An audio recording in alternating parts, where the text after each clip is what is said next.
DRDO की तरफ से एक नई अपडेट निकल कर आई है। डीआरडीओ लगातार नई नई मिसाइल्स और एडवांस हथियार और इक्विपमेंट्स को बनाने में लगा रहता है।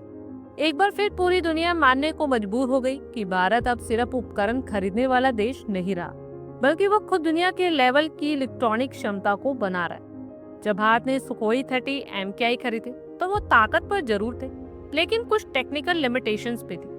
उस समय लगे रडार और इलेक्ट्रॉनिक सिस्टम आज के एडवांस एविएशन सिस्टम चैलेंजेस के लिए लिमिटेड साबित हुए। SPO-32 रडार वार्निंग रिसीवर जैसे सिस्टम्स सिर्फ वार्निंग देते थे, लेकिन असल लड़ाई में रडार जैमिंग और फ्रिक्वेंसी डिस्ट्रप्शन करने में असमर्थ थे। SAP-500 जैसे भारी और कम रेंज वाले थे, और सबसे बड़ी कमी रियल टाइम बैटर और नेटवर्क ऑपरेटेड जैमिंग सॉल्यूशन नहीं था।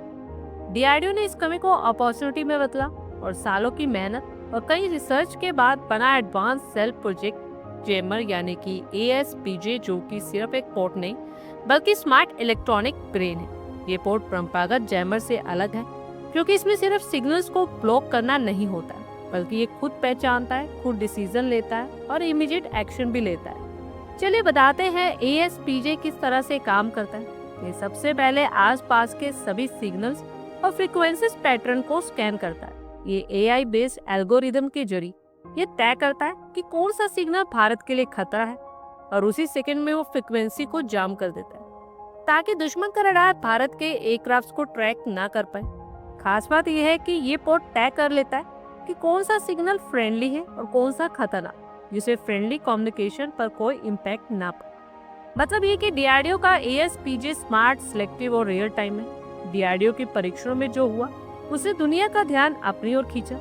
जब ASPJ टेस्ट पैड पर हाईजैकिंग मोड के बिना ऑपरेशन दिया गया, तब उसने खुद से दुश्मन के रडार को पहचान कर उसे जैम कर दिया। किसी इंसानी इंटरफेरेंस और रिमोट के बिना ये पोर्ट डिसीजन ले रहा था और दुश्मन के रडार और गाइडेंस सिस्टम को बेअसर कर रहा था। यानी कि बिना पायलट के सिस्टम ने खतरे को पहचाना और उसे नष्ट कर दिया। ये सिर्फ तकनीकी कामयाबी नहीं, बल्कि आर्मी एयरफोर्स के ऑपरेशन में रणनीतिक बदलाव का संकेत है।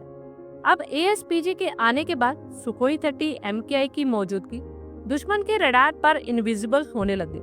तकनीकी रूप से सुखोई स्टेल्थ नहीं है, पर इस पोर्ट के कारण उसका रडार सिग्नेचर कम से कम प्रभाव देता है। और ये सब विदेशी तकनीक है। डीआरडीओ का ASPJ हल्का और ज्यादा रेंज और ऑटो रिस्पॉन्स वाला है।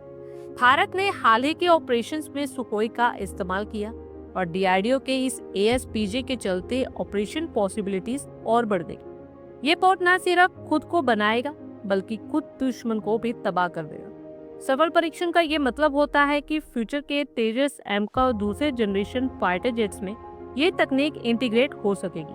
और सबसे बड़ी बात, ये पूरा project made in India. DRDO की सफलता सिर्फ तकनीकी ही नहीं, बल्कि ये आत्मनिर्भरता, सुरक्षा और स्वतंत्रता का प्रतीक है, जिसे भारत विदेशी सिस्टम पर निर्भर नहीं रहेगी। आप लोगों की क्या कुछ राय है, कमेंट बॉक्स में शेयर करें। आई होप आपको हमारी ये वीडियो अच्छी लगी हो, और आगे भी इसी तरह के अपडेट्स के लिए हमारे चैनल को जरूर सब्सक्राइब करें। धन्यवाद।